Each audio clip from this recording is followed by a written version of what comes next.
നമസ്കാരം. സാമൂഹ്യ പാഠത്തിലേക്ക് സ്വാഗതം.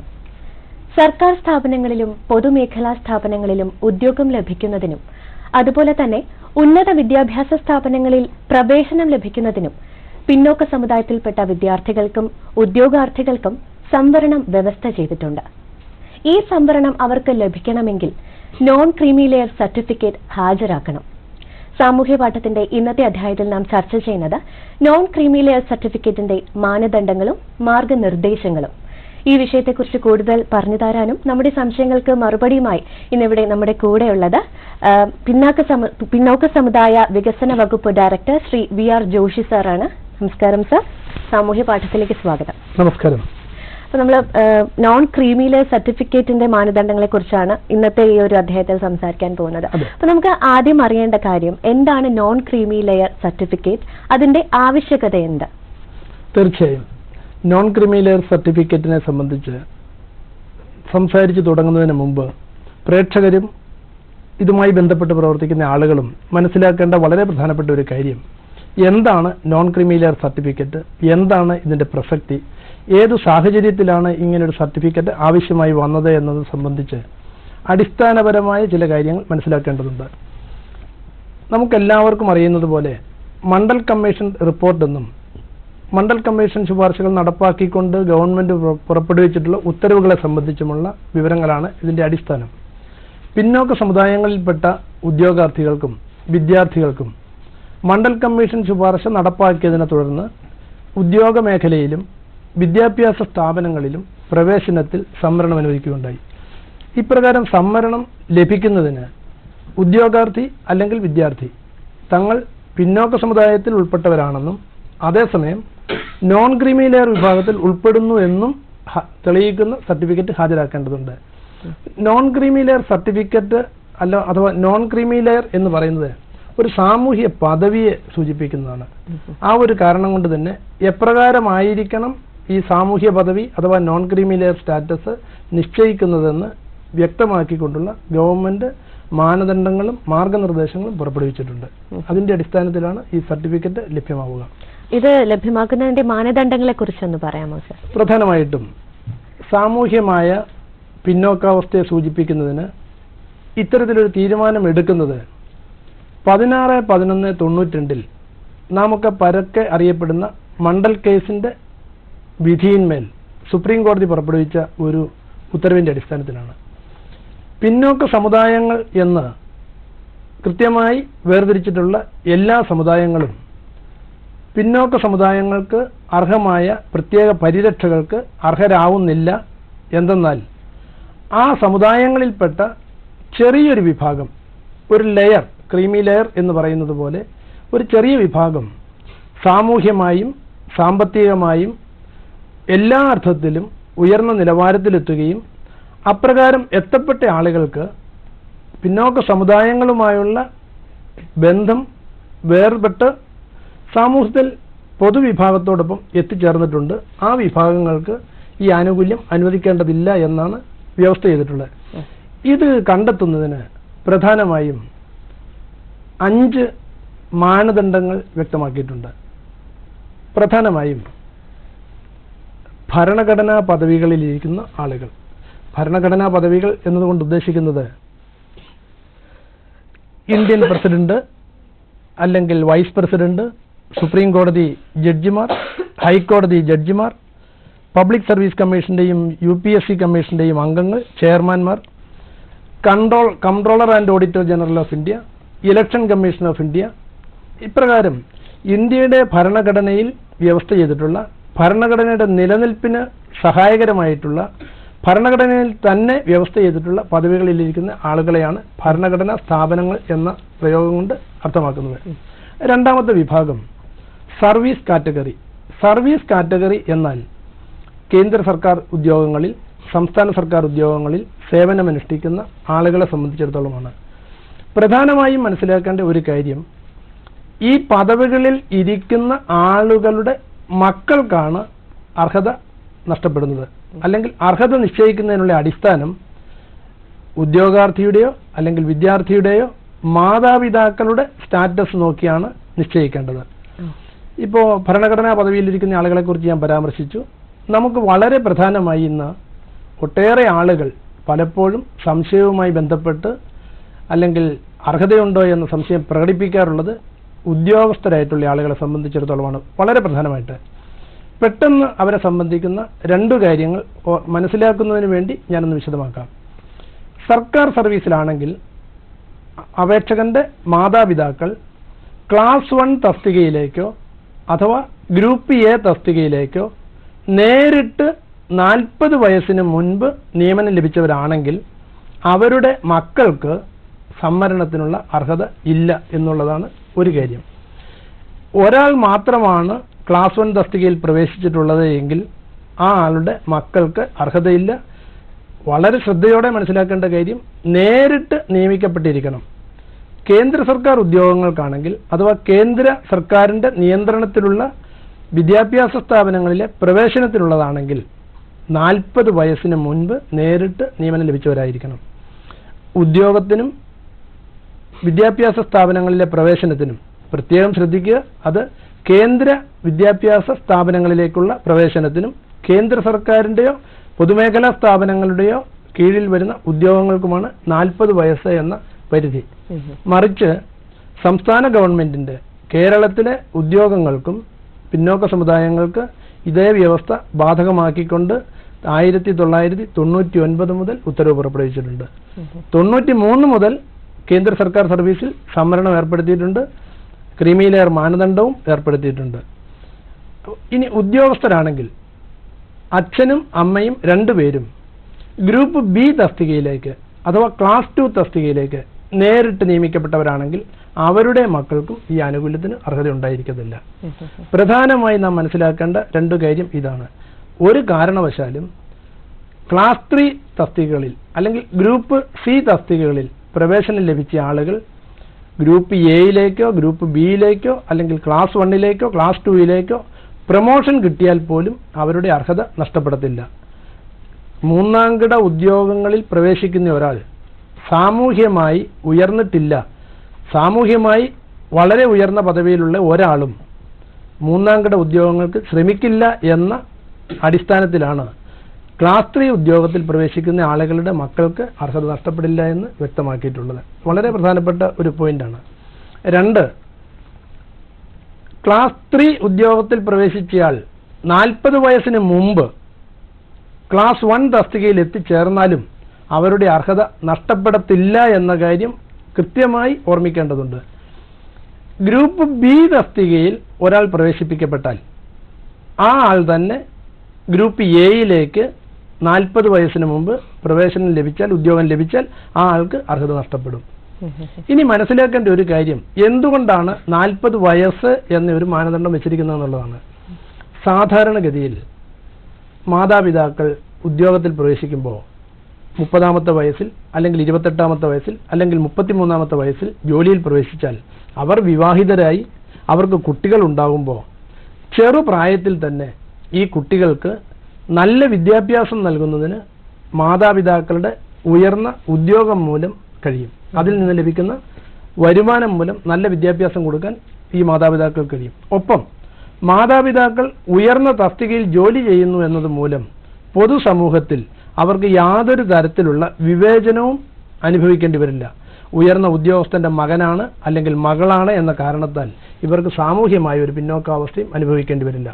അപ്രകാരം സാമൂഹ്യമായ പിന്നോക്കാവസ്ഥ അനുഭവിക്കാതെ തന്നെ മാതാപിതാക്കളുടെ ഉയർന്ന ഉദ്യോഗം മൂലം ലഭിക്കുന്ന മെച്ചപ്പെട്ട ശമ്പളത്തിൽ നിന്നും മെച്ചപ്പെട്ട വിദ്യാഭ്യാസ സൗകര്യവും ലഭ്യമാകുന്നതുകൊണ്ട് അത്തരം കുട്ടികൾക്ക്, അത്തരം ഉദ്യോഗാർത്ഥികൾക്ക് സംവരണം അനുവദിക്കേണ്ടതില്ല എന്നതാണ് വളരെ പ്രധാനപ്പെട്ട ഒരു നിർദ്ദേശം. ഇതാണ് കോടതി കണ്ടെത്തിയിട്ടുള്ളതും.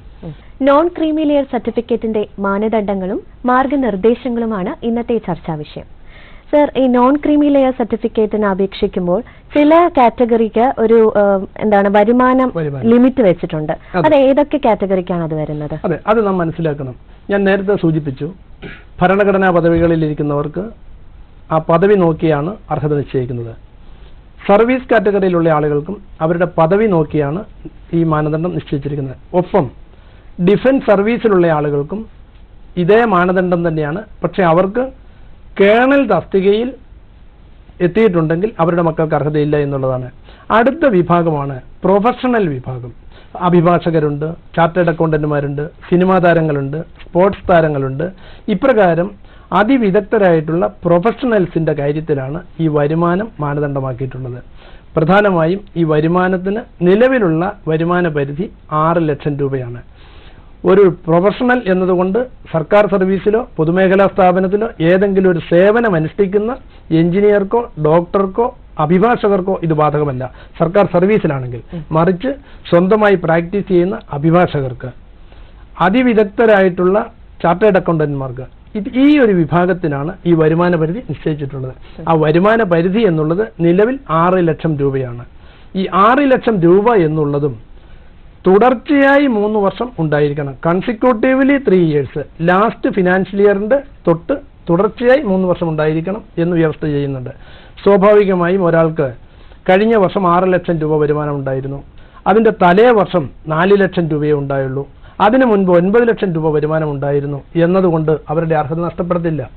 അവർക്ക് സ്ഥായിയായ വരുമാനം സ്ഥിരമായി നിലനിൽക്കുന്നു എന്ന് ഉറപ്പാക്കുന്നതിലേക്കാണ് തുടർച്ചയായ 3 വർഷം ഈ ആനുകൂല്യം ഉണ്ടായിരിക്കണം എന്ന് നിഷ്കർഷിച്ചിട്ടുള്ളത്. ഇതിൽ ആളുകൾക്ക് വളരെയേറെ തെറ്റിദ്ധാരണ ഉണ്ടാക്കുന്ന ഒരു ഘടകം കൂടിയുണ്ട്. അത് മറ്റൊന്നുമല്ല, ഈ വരുമാനം കണക്ക് കൂട്ടുമ്പോൾ സർക്കാർ ഉദ്യോഗസ്ഥരുടെ ശമ്പളം കണക്ക് കൂട്ടി ആനുകൂല്യം നിഷേധിക്കുന്ന അല്ലെങ്കിൽ അർഹതയില്ല എന്ന് അപേക്ഷകർ തന്നെ ധരിക്കുന്ന ഒരു സാഹചര്യമുണ്ട്. ഒരിക്കലും സർക്കാർ സർവീസിലുള്ള അല്ലെങ്കിൽ സർവീസ് കാറ്റഗറിയിലുള്ള ആളുകളുടെ ശമ്പളം കണക്ക് കൂട്ടുന്നതല്ല.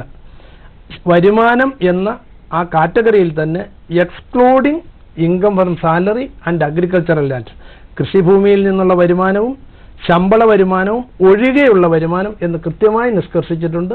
അത്തരത്തിലുള്ള വരുമാനമാണ് തുടർച്ചയായി 6 ലക്ഷം രൂപയോ അതിൽ കൂടുതലോ ഉണ്ടായിരിക്കണം എന്ന് വ്യവസ്ഥ ചെയ്തിട്ടുള്ളത്. ഒരു കാരണവശാലും നാം ശ്രദ്ധിക്കേണ്ട ഒരു കാര്യം കാർഷിക മേഖലയിലുള്ള ആളുകളുടേതാണ്. കൃഷിഭൂമിയിൽ നിന്നുള്ള വരുമാനം ഒരിക്കലും ഒരു ഘടകമായി എടുക്കത്തില്ല, മറിച്ച് അവരുടെ കൈവശമുള്ള വസ്തുവിന്റെ വിസ്തൃതിയാണ് കണക്കിലെടുക്കുന്നത്. 5 ഹെക്ടറിൽ കൂടുതൽ ജലസേചന സൗകര്യമുള്ള ഭൂമി ഒരാളുടെ പേരിലുണ്ടെങ്കിൽ ഭൂമിയുടെ കാര്യത്തിൽ മാത്രം കുടുംബത്തിന്റെ ആണ് കണക്കെടുക്കുക. കുടുംബം എന്നാൽ അച്ഛൻ, അമ്മ, മൈനർ ആയിട്ടുള്ള കുട്ടികൾ, കൊച്ചു കുട്ടികളുടെ പേരിലൊക്കെ വസ്തു സമ്പാദിച്ചിട്ടുണ്ടെങ്കിൽ കണ്ടെത്തുന്നതിനാണ്. ബാക്കി നോൺ ക്രീമി ലെയർ മാനദണ്ഡത്തിന്റെ കാര്യത്തിൽ ഒരിക്കലും കുടുംബത്തെ ഒരു കാരണവശാലും പരിഗണിക്കത്തില്ല.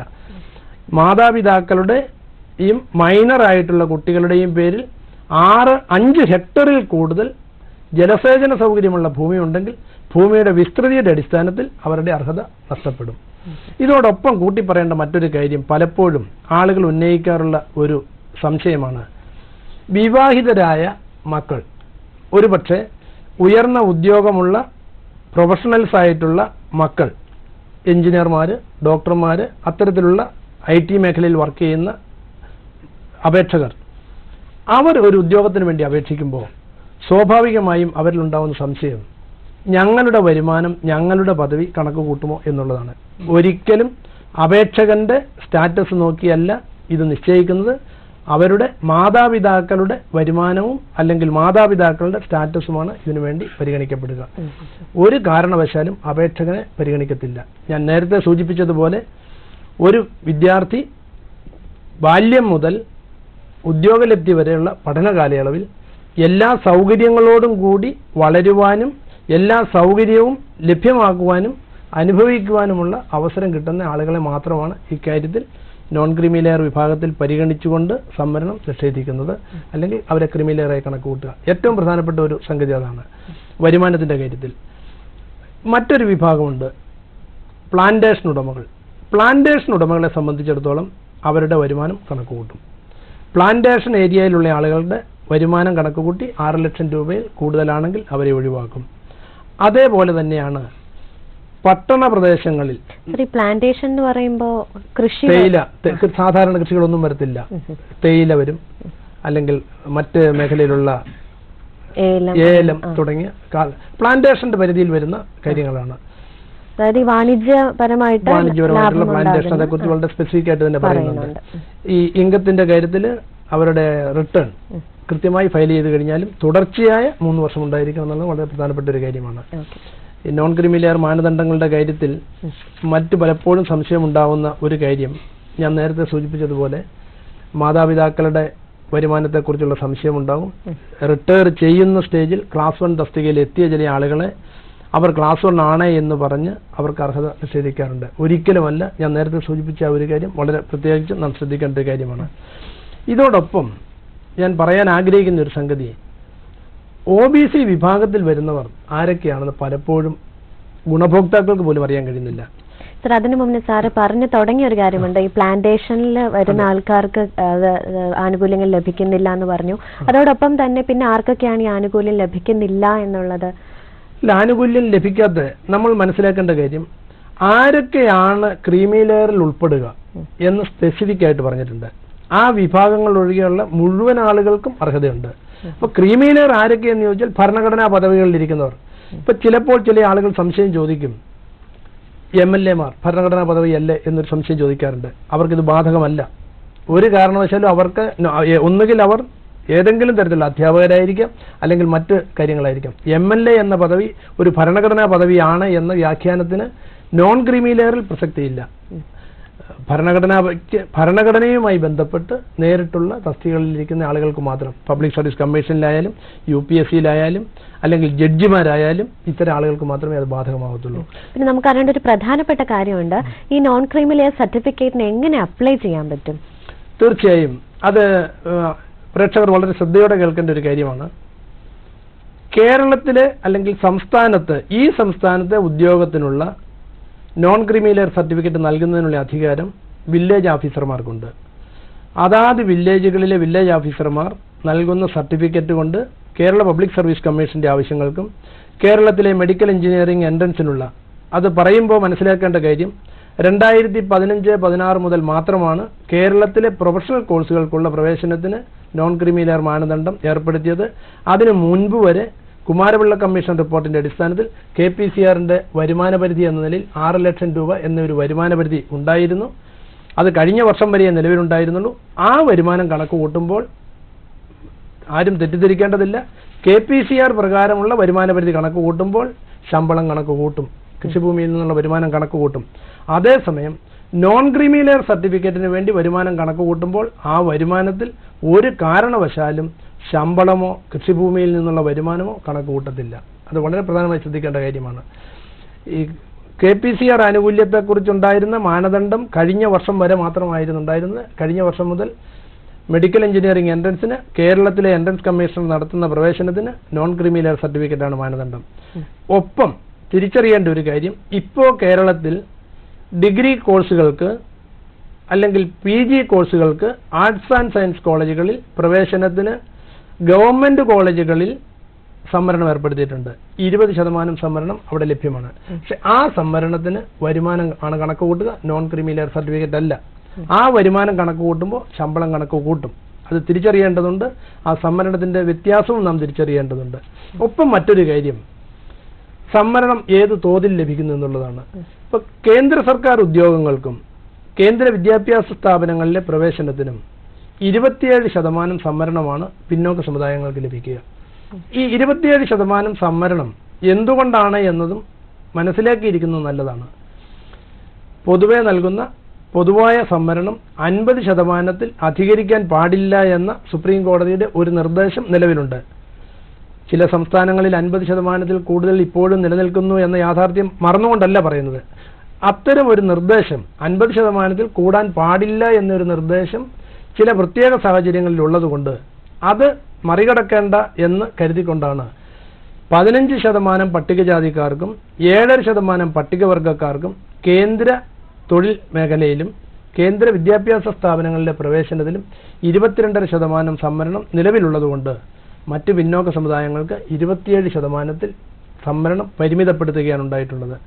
52% വരുന്ന പിന്നോക്ക സമുദായങ്ങൾക്ക് 27% സംവരണമാണ് കേന്ദ്ര വിദ്യാഭ്യാസ സ്ഥാപനങ്ങളിലും കേന്ദ്ര സർക്കാരിന്റെയും പൊതുമേഖലാ സ്ഥാപനങ്ങളുടെയും ഉദ്യോഗ മേഖലയിലെ സംവരണമായി ലഭിക്കുക. ആ 27% സംവരണം OBC വിഭാഗത്തെ ഒറ്റ ഗ്രൂപ്പായി പരിഗണിച്ചുകൊണ്ടാണ് നൽകുന്നത്. ഇത് ഞാൻ പറയുന്നതിന് കാരണം, കേരളത്തിൽ പിന്നോക്ക സമുദായങ്ങൾക്ക് പ്രത്യേക സംവരണം ഈഴവർക്കായാലും വിശ്വകർമ്മജർക്കായാലും മുസ്ലിം സമുദായത്തിൽപ്പെട്ടവർക്കായാലും അതർ ബാക്ക്വേർഡ് ഹിന്ദുസിനായാലും പ്രത്യേക സംവരണം ഏർപ്പെടുത്തിയിട്ടുണ്ട്. അതിന് പ്രത്യേകമായ പെർസെൻറ്റേജും നിശ്ചയിച്ചിട്ടുണ്ട്. കേരളത്തിലെ സംവരണത്തിന് ഉപവിഭാഗങ്ങൾക്ക് പ്രത്യേക സംവരണം ഉണ്ടെങ്കിലും കേന്ദ്ര സർക്കാർ സർവീസിലോ കേന്ദ്ര വിദ്യാഭ്യാസ സ്ഥാപനങ്ങളിലെ സംവരണത്തിനോ അങ്ങനെ ഒരു മാനദണ്ഡം ഏർപ്പെടുത്തിയിട്ടില്ല. ഇത് വളരെ പ്രധാനപ്പെട്ട ഒരു കാര്യമാണ്, നാം തിരിച്ചറിയേണ്ടതുള്ളതാണ്. അപ്ലൈ ചെയ്യുന്നത് എങ്ങനെയാണ്, എന്തൊക്കെ അപേക്ഷിക്കേണ്ടത്? നമ്മൾ തുടങ്ങിയത് അവിടെയാണ്. വില്ലേജ് ഓഫീസർമാർക്കാണ് നാം അപേക്ഷ കൊടുക്കേണ്ടത്. സംസ്ഥാന സർക്കാർ ഉദ്യോഗങ്ങൾക്കും സംസ്ഥാനത്തെ എൻട്രൻസ് കമ്മീഷണർക്കുള്ള പ്രവേശനത്തിനും അതാത് വില്ലേജ് ഓഫീസുകളിൽ നാം അപേക്ഷ കൊടുക്കണം. സ്വാഭാവികമായും സർക്കാർ സർവീസിലുള്ള ആളുകൾ അവരുടെ മേലധികാരിയിൽ നിന്നും തങ്ങൾ സർവീസിൽ പ്രവേശിച്ചത് എത്രാമത്തെ വയസ്സിലാണെന്നും ഏതു തസ്തികയിലാണെന്നും ഇപ്പോൾ തുടരുന്നത് ഏതാണെന്നും വ്യക്തമായി രേഖപ്പെടുത്തിയ ഒരു സർട്ടിഫിക്കറ്റ് അഥവാ സാക്ഷ്യപത്രം ബന്ധപ്പെട്ട റവന്യൂ ഉദ്യോഗസ്ഥർക്ക് അവരുടെ മുമ്പാകെ ഹാജരാക്കിയാൽ അതിൻ്റെ അടിസ്ഥാനത്തിൽ ഒരു തീരുമാനമെടുക്കാവുന്നതേ ഉള്ളൂ. നിർഭാഗ്യവശാൽ പലപ്പോഴും അവരുടെ സാലറി സർട്ടിഫിക്കറ്റ് ചോദിക്കുന്ന ശ്രദ്ധയിൽ വന്നിട്ടുണ്ട്. അവരുടെ മറ്റെല്ലാ വരുമാനവും ചോദിക്കാറുണ്ട്. തീർച്ചയായും അതിനെ നാം കുറ്റപ്പെടുത്തേണ്ടതില്ല. അവരുടെ സ്ഥിതിയെക്കുറിച്ച് മനസ്സിലാക്കുന്നതിന് വേണ്ടി മാത്രമുള്ളതാണ്. അതേസമയം ശമ്പളം എത്ര രൂപയായിരുന്നാലും ഞാൻ നേരത്തെ സൂചിപ്പിച്ചതുപോലെ ആ പദവിക്ക് മാറ്റമില്ല എന്നുണ്ടെങ്കിൽ ഗ്രൂപ്പ് എയിലോ ക്ലാസ് 1 പദവിയിലോ അല്ല പ്രവേശിപ്പിക്കപ്പെട്ടുള്ളതെങ്കിൽ ഡയറക്റ്റ് റിക്രൂട്ട്മെന്റ് അല്ലെങ്കിൽ അവർക്ക് അർഹതയുണ്ട്. അപ്പോൾ വില്ലേജ് ഓഫീസർമാരിൽ നിന്നും ലഭ്യമാവുന്ന സർട്ടിഫിക്കറ്റ് പബ്ലിക് സർവീസ് കമ്മീഷന്റെ ആവശ്യത്തിനും കേരളത്തിലെ ആവശ്യങ്ങൾക്കും ഉപയോഗിക്കാം. അതേസമയം കേന്ദ്ര സർക്കാരിന്റെ ആവശ്യത്തിലേക്ക് സർട്ടിഫിക്കറ്റ് നൽകുന്നതിനുള്ള അധികാരം തഹസീൽദാർക്ക് മാത്രമാണ്. തഹസീൽദാരുടെ കയ്യിൽ നിന്നും ഈ സർട്ടിഫിക്കറ്റ് ലഭിക്കുന്നതിന് ഗുണഭോക്താക്കൾ അഥവാ അപേക്ഷകർ അവരുടെ അപേക്ഷ നേരിട്ട് വില്ലേജ് ഓഫീസിൽ നൽകിയാൽ വില്ലേജ് ഓഫീസർ അതിന്മേലുള്ള അന്വേഷണ റിപ്പോർട്ടോടുകൂടി തഹസീൽദാർക്ക് നൽകുകയും തഹസീൽദാരിൽ നിന്നും നോൺ ക്രിമിനൽ സർട്ടിഫിക്കറ്റ് ലഭ്യമാവുകയും ചെയ്യും. അതിന് രേഖകളെ പറ്റിയൊക്കെ നമുക്ക് അറിയേണ്ട കാര്യമുണ്ട്. അതിന് മുന്നേ നമുക്കൊരു കോൾ ഉണ്ട്. സാർ നമസ്കാരം, സ്വാഗതം. ആരാണ്? Hello hello hello hello line എന്തോ പ്രശ്നമുണ്ട്. സാധാരണഗതിയിൽ ഒരാളുടെ ജാതി നിശ്ചയിക്കേണ്ടതാണ് ഏറ്റവും പ്രധാനപ്പെട്ട കാര്യം. അവരുടെ ജാതി രേഖപ്പെടുത്തുന്നതിലേക്ക് ജാതി രേഖപ്പെടുത്തിയ സ്കൂൾ സർട്ടിഫിക്കറ്റുകളുടെ പകർപ്പ് കാണും, മറ്റെന്തെങ്കിലും ഡോക്യുമെന്റ്സ് കാണും. സ്വാഭാവികമായും അവരുടെ ജാതി തെളിയിക്കുന്നതിന് ആവശ്യമായ വിവരങ്ങൾ ഹാജരാക്കിയാൽ പിന്നീട് അവർ നോൺ ക്രിമിനൽ വിഭാഗത്തിൽപ്പെടുന്നതാണോ എന്നറിയുന്നതിന് അവരുടെ ഉദ്യോഗസ്ഥരാണെങ്കിൽ ഉദ്യോഗ പദവിയെ സംബന്ധിക്കുന്ന സാക്ഷ്യപത്രം, വസ്തുവാണെങ്കിൽ തീർച്ചയായും OBC വിഭാഗത്തിൽപ്പെട്ട ആളുകളിൽ വലിയൊരു ഭൂരിപക്ഷവും അവർക്ക് കൈവശത്തിലുള്ള വസ്തു 5 ഹെക്ടറിൽ താഴെയായിരിക്കും. അഥവാ 5 ഹെക്ടറിൽ കൂടുതലാണ് എന്നുണ്ടെങ്കിൽ അതിൻ്റെ അടിസ്ഥാനത്തിൽ അവർക്ക് സർട്ടിഫിക്കറ്റ് നിരസിക്കും. അത് കരമടച്ച രസീത്, ബാക്കി കാര്യങ്ങൾ. ലോക്കൽ വില്ലേജ് ഓഫീസർമാരായതുകൊണ്ട് വില്ലേജ് ഓഫീസർമാർക്ക് അതേക്കുറിച്ച് അറിയാനാകും. അവരുടെ അന്വേഷണ റിപ്പോർട്ടിൻ്റെ അടിസ്ഥാനത്തിലായിരിക്കും അത്തരം റിപ്പോർട്ട് ഹാജരാക്കുക. മറ്റൊന്ന്, ഈ സംസ്ഥാനത്തിന് പുറത്തുള്ള ചില ആളുകളുണ്ടാവും. പക്ഷെ അവർ ഈ നാട്ടിലെ സ്ഥിരതാമസക്കാരും ഔദ്യോഗിക ആവശ്യത്തിന് മറ്റ് താൽക്കാലിക ആവശ്യത്തിന് സംസ്ഥാനത്തിന് പുറത്തോ അല്ലെങ്കിൽ ജില്ലയ്ക്ക് പുറത്തോ ആണെന്നുണ്ടെങ്കിൽ അവരുടെ സ്വന്തം ജില്ലയിൽ നിന്നുള്ള റിപ്പോർട്ടോടുകൂടി അവർ ഇപ്പോൾ താമസിക്കുന്ന സ്ഥലത്തെ മേൽവിലാസത്തിലാണ് ഉദ്യോഗത്തിന് അപേക്ഷ നൽകിയിരിക്കുന്നതെങ്കിൽ ഇവിടെ നിന്നുള്ള റിപ്പോർട്ടോടുകൂടി അവിടെ നിന്ന് സർട്ടിഫിക്കറ്റ് വാങ്ങാവുന്നതാണ്.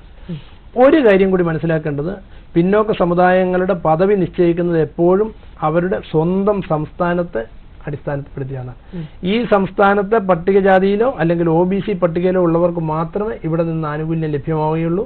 അതേസമയം മറ്റു സംസ്ഥാനത്തുള്ള ഇതേ ജാതിപ്പേരിലുള്ളയാൾ ഇവിടെ നിന്ന് ആവശ്യപ്പെട്ടാലും നമുക്ക് കൊടുക്കാൻ കഴിയത്തില്ല. ആ സംസ്ഥാനവുമായി ബന്ധപ്പെട്ടാണ് ഈ ഒരു കാര്യം പരിഗണിക്കപ്പെടുക. വിദ്യാർത്ഥികൾക്കും ഉദ്യോഗാർത്ഥികൾക്കും നോൺ ക്രീമി സർട്ടിഫിക്കറ്റ് ആവശ്യമാണ്. അപ്പം എപ്പോഴാണ് ഇത് അപ്ലൈ ചെയ്യേണ്ടത്, അല്ലെങ്കിൽ ഇതിനൊരു കാലാവധി ഉണ്ടോ? സാധാരണഗതിയിൽ നമ്മൾ ഏതെങ്കിലും ഒരാവശ്യത്തിന് അപേക്ഷ ക്ഷണിക്കുമ്പോൾ തന്നെ അതിനകത്ത് സ്പെസിഫിക് ആയിട്ട് പറയും, ഒന്നുകിൽ ഈ ലാസ്റ്റ് ഡേറ്റിൽ അപേക്ഷ അയക്കേണ്ട ആ തീയതിക്ക് മുമ്പായി ലഭിച്ച ഒരു സർട്ടിഫിക്കറ്റ് ഹാജരാക്കാൻ പറയും. അതല്ല എന്നുണ്ടെങ്കിൽ അവരുടെ പ്രവേശനത്തിൻ്റെ അപേക്ഷ ക്ഷണിക്കുന്ന ലാസ്റ്റ് ഡേറ്റിൽ സർട്ടിഫിക്കറ്റ് സ്പെസിഫിക് ആയിട്ട് പറഞ്ഞിട്ടുണ്ടെങ്കിൽ അത് ഹാജരാക്കിയാൽ മതിയാകും. അതല്ലെങ്കിൽ അവരുടെ കൈവശത്തിലുള്ള സർട്ടിഫിക്കറ്റ് കൊടുത്താൽ മതിയായിരിക്കും.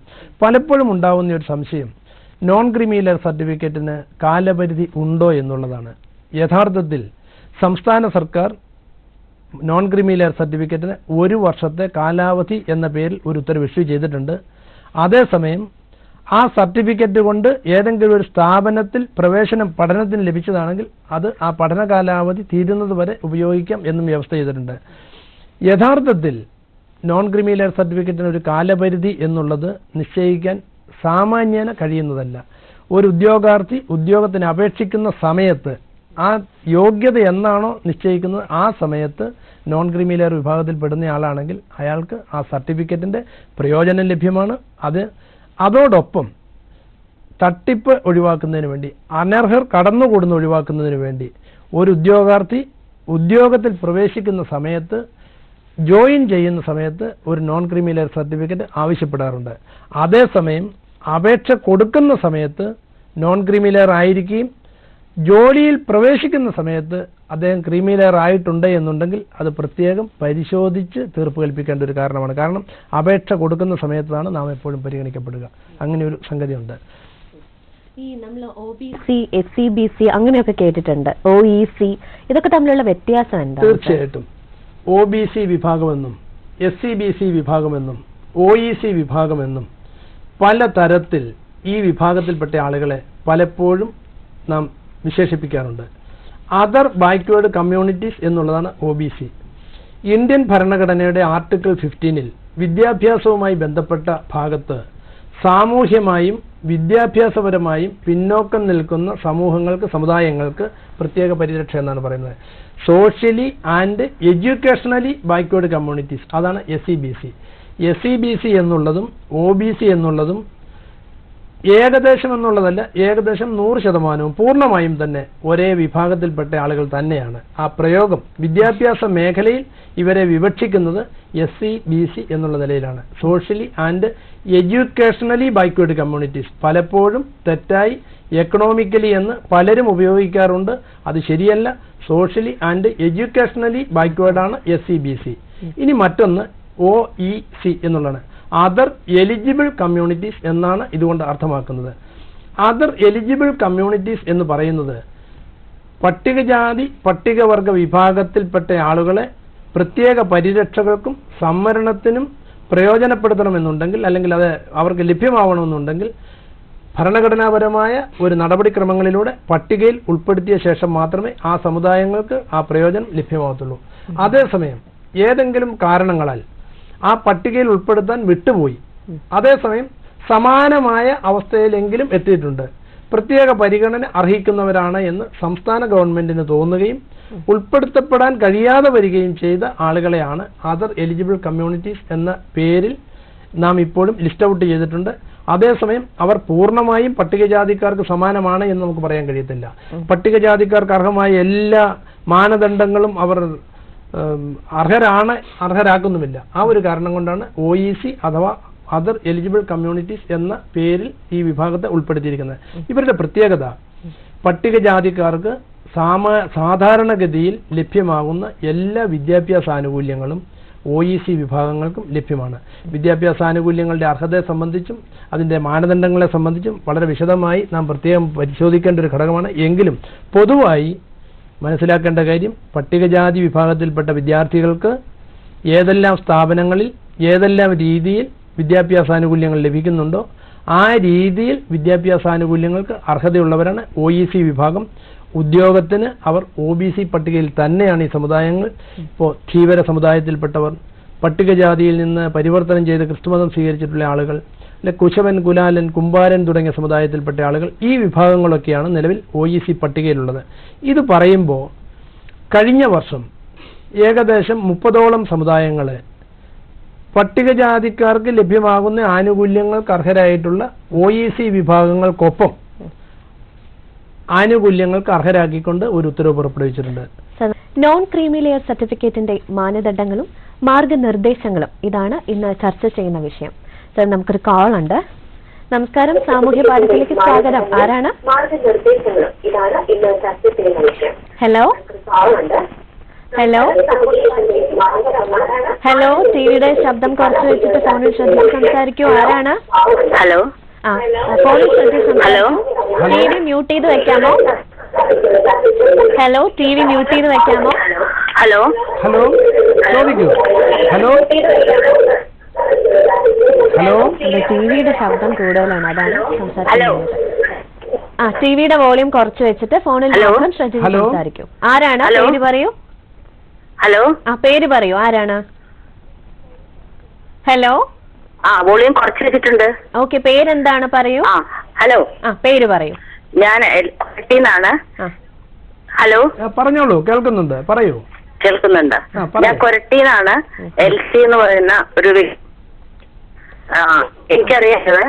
പറഞ്ഞോളൂ, കേൾക്കുന്നുണ്ട്. കുട്ടി കല്യാണം ഹലോ, ചോദിച്ചോളൂ, കേൾക്കുന്നുണ്ട്. അവിടെ റേഞ്ച് പ്രശ്നമായതുകൊണ്ട് OBCയുടെ സംവരണം കിട്ടില്ല എന്നാണ് പറയുന്നത്. ഒന്നുകൂടെ പറയാമോ? ചോദ്യം ഒന്നുകൂടെ വ്യക്തമായില്ല. ഒന്നുകൂടി പറയാം. ഒരു കുട്ടി ഹിന്ദു OBC ആയിരുന്നു, ഈഴവ. കല്യാണം കഴിച്ച ഒരു ക്രിസ്ത്യനെയാണ്. ക്രിസ്ത്യനായി കൺവേർട്ട് ചെയ്തു. ഇപ്പൊ ജോലിക്ക് അപേക്ഷിച്ച് ജോലിക്ക് കിട്ടി. നോൺ ക്രിമിനൽ സർട്ടിഫിക്കറ്റ് ചോദിച്ചപ്പോൾ പറയാണ് അത് തരാൻ പറ്റില്ല, കാരണം നിങ്ങൾ ക്രിസ്ത്യനാണ്, നിങ്ങൾക്ക് സംവരണം ഇല്ല എന്ന്.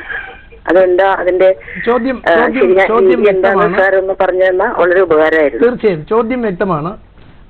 താങ്കളുടെ മകൻ അല്ലെങ്കിൽ മകൾ ഒരാൾ ഹിന്ദു ഈഴവ സമുദായത്തിൽപ്പെട്ടയാളും ക്രിസ്ത്യൻ സമുദായത്തിൽപ്പെട്ടയാളെ വിവാഹം ചെയ്ത് ക്രിസ്തുമതം സ്വീകരിക്കുകയും ചെയ്തു കഴിഞ്ഞു.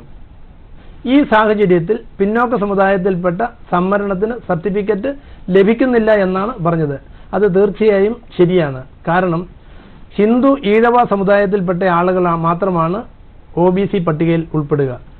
നിങ്ങളുടെ ജാതിയുടെ നിലവാരം, സ്റ്റാറ്റസ് പിന്നോക്ക സമുദായത്തിൽ നിന്നും വേർപെട്ട് കഴിഞ്ഞിരിക്കുന്നു. മിശ്രവിവാഹം കഴിച്ച് അല്ലെങ്കിൽ മതപരിവർത്തനം നടത്തിയതിലൂടെ ആ പദവി നഷ്ടപ്പെട്ടതുകൊണ്ടാണ് കിട്ടുവാനായിട്ട് ബുദ്ധിമുട്ടുള്ളത്. മനസ്സിലായി കാണുമെന്ന് കരുതുന്നു.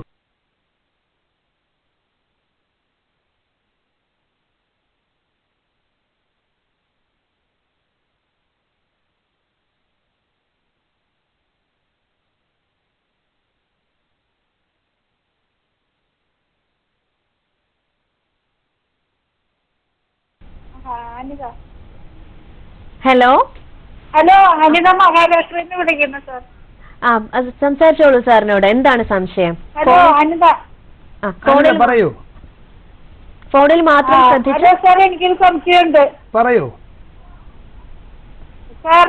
ഞങ്ങള് മഹാരാഷ്ട്രയിലാണ് താമസിക്കുന്നത്. എന്റെ മോനെ ആർമിയിലേക്ക് ഫോം അടച്ചായിരുന്നു. അപ്പൊ നോൺ ക്രിമിനലിനെ കുറിച്ച് സംസാരിച്ച് ഞങ്ങൾ ഇവിടെ ചെന്ന് തിരക്കിയപ്പോ അവര് പറഞ്ഞു നിങ്ങൾ കേരളക്കാരെ അത് കേരളത്തിലേക്ക് ഇട്ടത്തുള്ളൂ. അതിന് ഞങ്ങൾ എന്ത് ചെയ്യണം സാർ? അതെ, നിങ്ങൾ ഇപ്പോൾ താമസിക്കുന്നത് ഏതെങ്കിലും ഈ സംസ്ഥാനത്തിന് പുറത്താണെന്ന് കരുതുന്നു. ഈ സംസ്ഥാനത്തിന് പുറത്ത് താമസിക്കുന്ന ആളുകൾ നിങ്ങളുടെ സ്വന്തം സ്വദേശം കേരളത്തിലെ ഏത് ജില്ലയിലാണ്? ആലപ്പുഴ ജില്ല. എന്തോ? ആലപ്പുഴ ജില്ലയിലാണ്. ആലപ്പുഴ ജില്ലയിലുള്ള നിങ്ങളുടെ ബന്ധുമിത്രാദികളോ കുടുംബാംഗങ്ങളോ ആരെങ്കിലും ഇപ്പോഴും അവിടെ കാണുമല്ലോ. ആലപ്പുഴ ജില്ലയില്. അതെ, ആലപ്പുഴ ജില്ലയിലെ നിങ്ങളുടെ സ്വന്തം സ്ഥലത്ത് റവന്യൂ ഉദ്യോഗസ്ഥർക്ക് ഒരു അപേക്ഷ നൽകിയാൽ അവർ നിങ്ങളെ സംബന്ധിക്കുന്ന ഒരു റിപ്പോർട്ട് തയ്യാറാക്കി ഇപ്പോൾ നിങ്ങൾ താമസിക്കുന്ന സ്ഥലത്ത് റവന്യൂ അധികാരികൾക്ക്, ജില്ലാ കളക്ടർക്കോ ജില്ലാ മജിസ്ട്രേറ്റിനോ അല്ലെങ്കിൽ അവിടെ നിന്നും സർട്ടിഫിക്കറ്റ് വിതരണം ചെയ്യുന്ന അധികാരിക്ക് ഒരു റിപ്പോർട്ട് നൽകും. നിങ്ങൾ ഏത് ജാതിയിൽപ്പെട്ട ആളാണ്, ഈ സംസ്ഥാനത്ത് ഏത് പട്ടികയിലാണ് ഉൾപ്പെടുക, പിന്നോക്ക സമുദായ പട്ടികയിലാണോ, നിങ്ങളുടെ സ്ഥിതി എന്താണ് എന്നത് സംബന്ധിച്ച റിപ്പോർട്ട് കിട്ടും. ആ റിപ്പോർട്ടിന്റെ അടിസ്ഥാനത്തിൽ നിങ്ങൾ ഇപ്പോൾ സ്ഥിരതാമസമുള്ള സ്ഥലത്ത് നിന്നും നിങ്ങൾക്ക് സർട്ടിഫിക്കറ്റ് വാങ്ങാവുന്നതാണ്. ഇവിടെ നിന്നുള്ള റിപ്പോർട്ട് ഇല്ലാതെ നിങ്ങൾ താൽക്കാലികമായി ഇപ്പോൾ ജോലി ചെയ്യുന്ന സ്ഥലത്ത് അവിടുത്തെ ഉദ്യോഗസ്ഥർക്ക് നിങ്ങളുടെ ജാതിയെ സംബന്ധിച്ച് പറഞ്ഞോളൂ. മനസ്സിലായോ? ക്ലിയർ ആയോ? ഹലോ. അതുപോലെ സാർ ഒരു സംശയം കൂടിയുണ്ട്. പറയൂ. ഒരു സംശയം കൂടിയുണ്ട്. ചോദിച്ചോളൂ. കേൾക്കുന്നുണ്ട്. ഒരു സംശയം കൂടിയുണ്ട്. സ്കൂളിൽ. Hello sir. ഹലോ, കേൾക്കുന്നുണ്ട്. പറഞ്ഞോളൂ. അതുപോലെ ഇവിടെ +2 പഠിക്കുക. ഈ സ്കോളർഷിപ്പിന്റെ കാര്യത്തിന് നമ്മുടെ കാസ്റ്റ് സർട്ടിഫിക്കറ്റുമായിട്ട് ചെല്ലുമ്പോ അവര് പറയുന്നത് കാസ്റ്റ് ഒക്കത്തില്ല, നിങ്ങളുടെ കാസ്റ്റ് നിങ്ങളുടെ നാട്ടിലെ ഒക്കത്തുള്ളെന്നാ പറയുന്നത്. സമുദായമാ. തീർച്ചയായിട്ടും അതിനെന്ത് ചെയ്യണം സാർ? തീർച്ചയായിട്ടും മനസ്സിലാക്കുക, ഓരോ സംസ്ഥാനത്തുമുള്ള ആളുകൾ അവർ മറ്റു സംസ്ഥാനങ്ങളിൽ പഠിക്കുകയാണെന്നുണ്ടെങ്കിൽ അവരുടെ സ്വന്തം സംസ്ഥാനം ഏതാണോ ആ സംസ്ഥാനത്ത് നിന്നാണ് വിദ്യാഭ്യാസ ആനുകൂല്യങ്ങൾ അനുവദിക്കുക.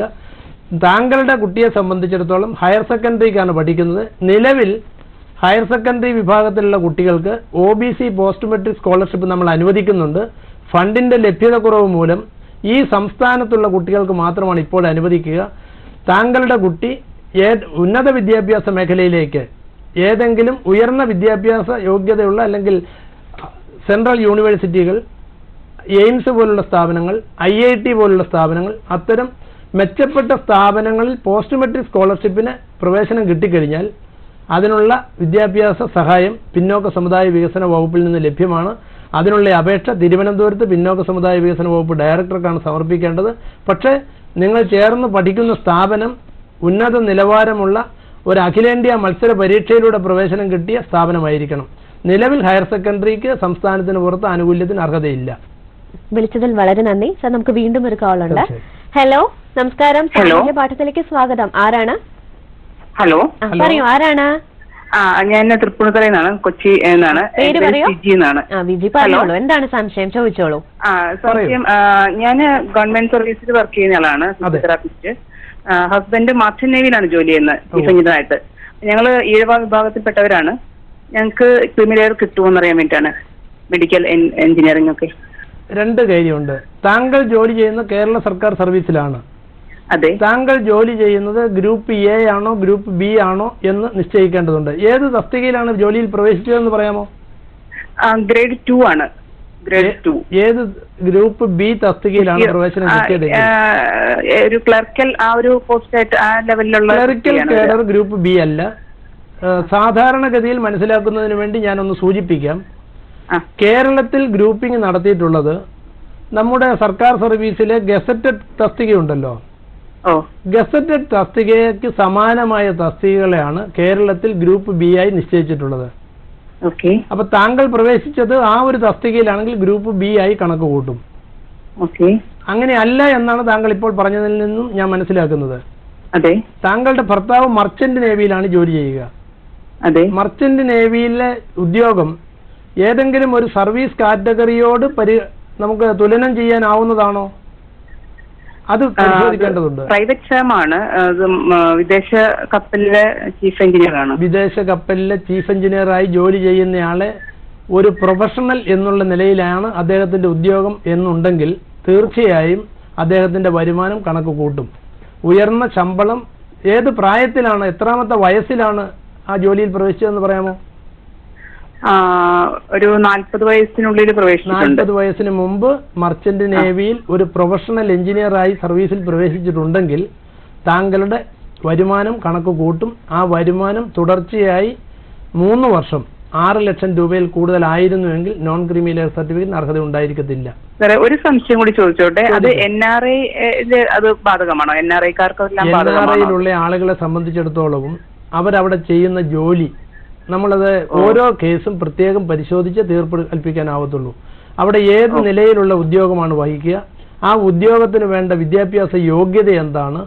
സാധാരണഗതിയിൽ അതൊരു പ്രൊഫഷണൽ എന്നുള്ള നിലയിലാണെങ്കിൽ ഉയർന്ന വരുമാനമുള്ള ഉയർന്ന തോതിലുള്ള വേതനം ലഭ്യമാവുന്ന ഒരു ഉദ്യോഗമാണെങ്കിൽ തീർച്ചയായും വരുമാനം കണക്ക് കൂട്ടും. അത്തരം കേസുകളൊക്കെ നമുക്ക് ഒറ്റയ്ക്ക് ഓരോന്നും പരിശോധിച്ച ശേഷമേ തീർപ്പ് കൽപ്പിക്കാനാവൂ. തീർച്ചയായും നിങ്ങളുടെ റവന്യൂ ഉദ്യോഗസ്ഥരെ സമീപിക്കുക. അവരെ ബോധ്യപ്പെടുത്താനായാൽ സർട്ടിഫിക്കറ്റ് കിട്ടും. Okay sir, thank you. Okay, വിളിച്ചതിൽ വളരെ നന്ദി സർ. നമുക്ക് വീണ്ടും ഒരു കോൾ ഉണ്ട്. നമസ്കാരം, സാമൂഹ്യ പാഠത്തിലേക്ക് സ്വാഗതം. ആരാണ്? ഹലോ ഹലോ, പേര് പറഞ്ഞ് പരിചയപ്പെടുത്താമോ? ആരാണ്? എന്റെ പേര് രമ്യ എന്നാണ്. രമ്യ, എവിടെ നിന്ന് വിളിക്കുന്നു? ഞാൻ തൃശ്ശൂരിൽ നിന്ന്. ഓക്കെ, സംസാരിച്ചോളൂ. രമ്യ പറയൂ.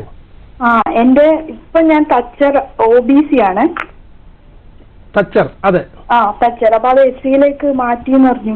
അതെ.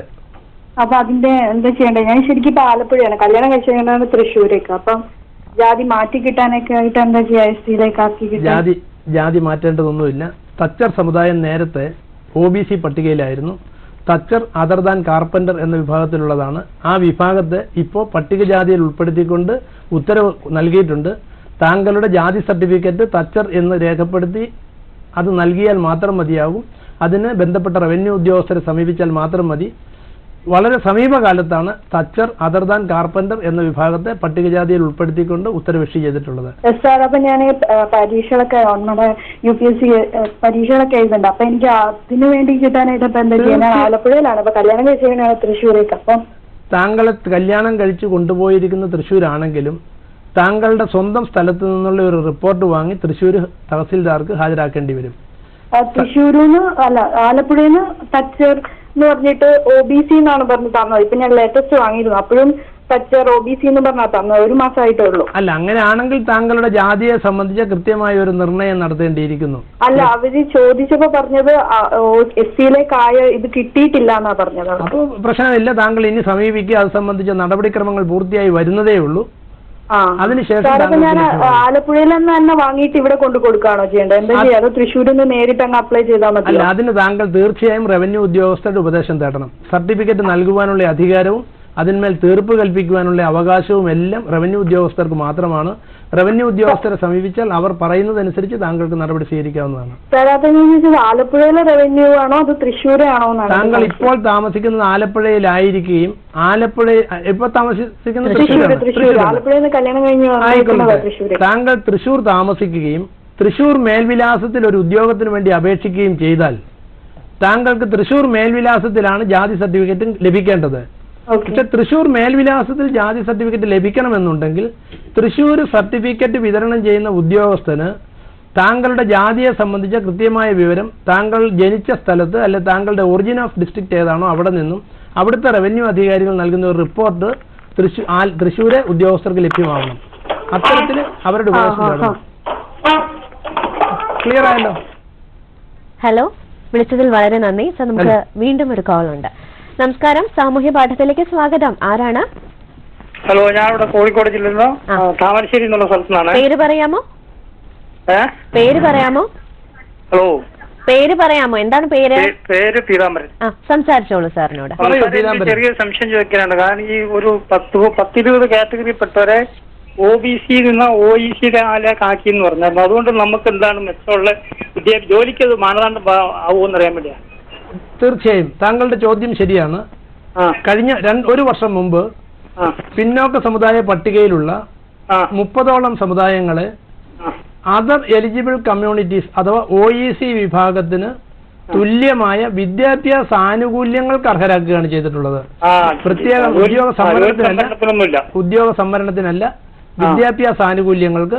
ഉദ്യോഗ സംവരണത്തിൽ നിങ്ങളുടെ സമുദായത്തെ OBC വിഭാഗത്തിനൊപ്പമാണ് പരിഗണിക്കപ്പെടുക. OBH എന്നുള്ള രീതിയിലായിരിക്കും.